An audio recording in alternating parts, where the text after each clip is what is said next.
Welcome to Kenton's videos. Enjoy the video. In this video, I will explain how to make cabbage cutlets at home. First, gather your ingredients: 1 medium cabbage, 2 potatoes, and your favorite spices. Begin by finely chopping the cabbage and boiling the potatoes until they are tender. Once cooked, mash the potatoes thoroughly and set them aside.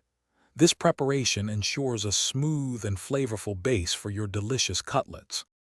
Next, gently sauté your finely chopped cabbage with a teaspoon of ginger garlic paste for about 5 minutes until it softens slightly.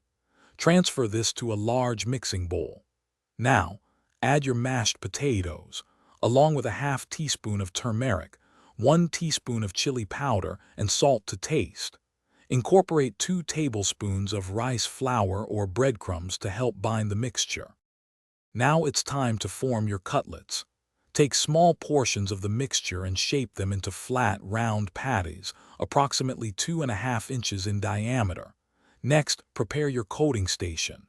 In one shallow dish, whisk 1 egg with a tablespoon of water for a light batter. In another, place 1 cup of breadcrumbs. Dip each cutlet into the egg wash, then coat it completely with breadcrumbs.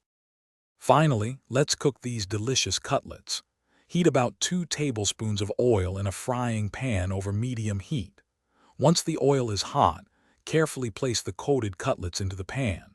Fry them for 3 to 4 minutes on each side, or until they turn a beautiful golden brown and are crispy. Serve your hot cabbage cutlets immediately with a side of mint chutney or ketchup for a delightful snack. Thanks for watching. Consider subscribing if we helped you.